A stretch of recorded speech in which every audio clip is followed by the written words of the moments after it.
Bonjour à toutes et tous, aujourd'hui je vous souhaite la bienvenue en vue du prochain sommet du bien-être animal. Je comptais vous présenter les coulisses de la préparation de ce sommet qui demande énormément de travail puisque durant 2 jours nous allons accueillir des experts venus de 4 pays, la France, la Belgique, la Suisse et voire même le Canada. Nous avons un riche programme à vous présenter avec des conférences, des ateliers et en fin de journée nous vous présenterons également des recettes de soins naturels à faire pour vos animaux. Je vous propose aujourd'hui d'aller à la rencontre de Mélanie. Prenons l'avion pour le Canada. Nous avons décidé, aussi bien elle que moi, de vous récolter quelques calendula pour vous présenter une recette de soins naturels pour vos animaux à base de calendula.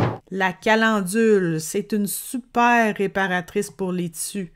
On l'appelle souvent le souci du jardin. La calendule, c'est la spécialiste des tissus, que ce soit la peau ou les muqueuses internes du système digestif. Elle aide dans les cas d'inflammation, comme les coups de soleil, si on l'utilise en compresse, en huile ou en crème. Et si on la boit en tisane, elle calme les ulcères et les hémorroïdes. Nous allons donc cueillir ces calendulas.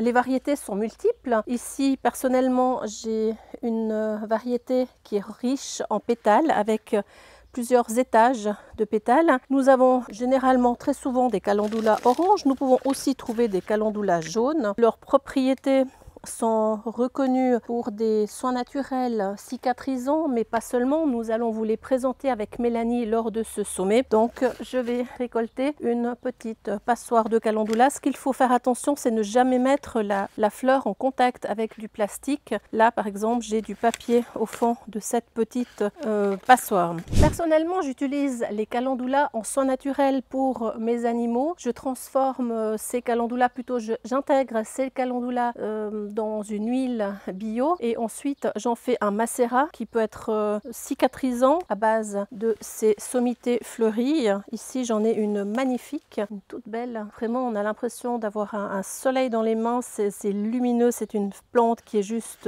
magnifique. Donc réaliser des alcools à base de calendula pour d'autres utilisations. Ce qui est très intéressant aussi, mais là on est plus dans des recettes de cuisine, j'aime aussi prendre les boutons de calendula que je vais mettre en vinaigre et c'est toujours très apprécié en apéritif parce qu'il faut aussi savoir que les fleurs de calendula peuvent être ajoutées comme décoration dans nos assiettes, mais également nous pouvons les manger, nous pouvons également en faire le système de voilage. Donc je vais mettre ces calendulas sur une voile, puis je vais recouvrir les calendula de façon à ce que ces fleurs puissent sécher à l'air libre, tranquillement, surtout pas au soleil, et ensuite de pouvoir les intégrer dans différents produits à réaliser soi-même. Je vous donne donc rendez-vous au prochain sommet mondial du bien-être animal avec Mélanie. Je vous dis à très vite. Bye bye.